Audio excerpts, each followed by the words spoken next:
Hey everyone, my name is Lizzie and today we'll be talking about the only types of sugar that you'll need when homebrewing.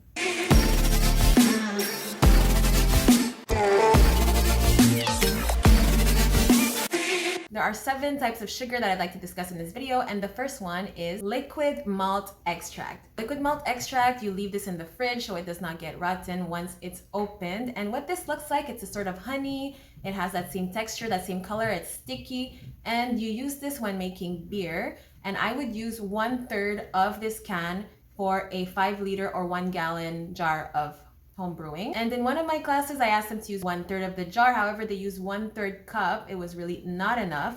And therefore, there was not enough sugar inside the beer. And the yeast was just looking for sugar to eat. So I was wondering after a few days why it wasn't bubbling. It felt odd, and tasted it. There was absolutely no alcohol.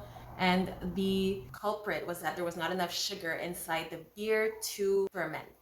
In the same realm, if you don't want to use liquid malt extract, you can always use powdered malt extract. This one is basically the same thing, however, in a different form. So it's powder, and you can use this. Just be careful once you're putting it in your water and stirring it. Make sure to stir it constantly because this tends to overflow, and we want to avoid any unnecessary mess in the kitchen. And going back to that first liquid malt extract example, since there was not enough sugar in the mix, I had to add more white sugar in order for the yeast to ferment the sugar and to turn it into beer. Now for my favorite sugar to use, it's brown sugar, and I found the recipe that I like by using apple juice. So it's not any apple juice, but no name apple juice. I've been trying to replicate this recipe, and what I use is 1 cup of brown sugar per 2 liters of no name apple juice. And once I ferment it, the taste gives you a sort of dry wine flavor. And the color is pretty nice. It gives you a little amber color. Speaking of colors, if you'd like your alcohol to be on the lighter side, you could just use white sugar instead of using brown sugar. And I've never done a wash with just white sugar. I always added a hint of molasses, for example, because if it's all white sugar and the yeast eats all the white sugar, I'm wondering what this would taste like. It must not taste very good because there would be missing a little sweetness. So drop a comment below and let me know, have you tried fermenting with strictly white sugar, and what did this taste like? Was it actually good? When I add white sugar into a homebrew, I like adding 1 teaspoon of molasses. To be specific, I add fancy molasses, however any type of molasses would do. And I add this to add a little color into the wash. And I add molasses because of my first recipe. I've seen molasses and I just kept it ever since. I'm just changing the quantity of molasses because initially I would add 50% sugar, 50% molasses, and it was a way too sweet. The molasses taste was just overpowering. It gave an aftertaste and it wasn't very pleasant on the palate. And sometimes you don't want your wine or your beer to be too sweet, so this is based on your personal preference. So drop a comment below. Are you more of a dry wine type of person, or do you prefer sweet dessert wine? If you're feeling adventurous and you don't mind spending, the next type of sugar might be for you. This is adding honey into your wash. And when you add honey, what you're making is not wine, cider, or beer, but it's making mead. This tastes different because of the honey flavors. However, after fermentation, the yeast is eating the sugar. The honey flavor won't be as present as it is at the beginning, so it's going to be more of an aftertaste. And if you'd like tips and tricks on how to make different types of alcohol with different types of sugar, book a class. The link is in the description below, and we'll be able to adjust your flavors, adjust your quantities, and give you little tips and tricks on how to make your alcohol taste better. The 7th type of sugar that you can use is the sugar in juice. Therefore, if you go to the grocery store, buy apple juice, for example, or peach juice, whichever juice you prefer, you can ferment this juice because it includes sugar. However, if you want more alcohol, and personally, I'd rather have a little bit more alcohol present, and the more sugar you add, the more alcohol is going to be present at the end. So I add more sugar to this juice. For example, I buy apple juice, I will still add 1 cup of sugar to a 2-liter bottle of apple juice. I will still add 1 cup of brown sugar before fermenting, because if we don't add this cup of sugar, once you measure your starting gravity of the apple juice, it won't be necessarily too high, and this will give you very low levels of alcohol and it'll be very dry.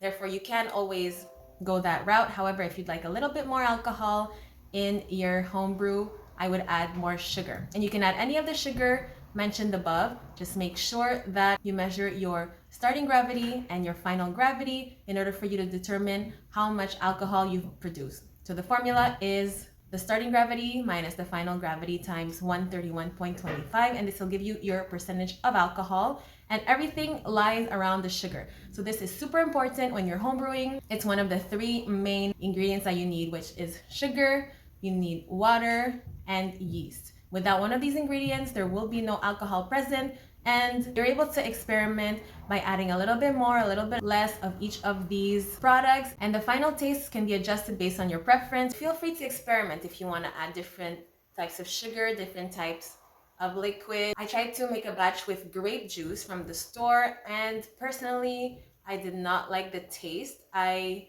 would rather use apple juice. Drop a comment below and let me know which juice should I try for my next homebrewing experience. Typically, when I want to make cider, I use apple juice. If I want to make wine, I can also use apple juice. So depending on the amount of sugar that you add.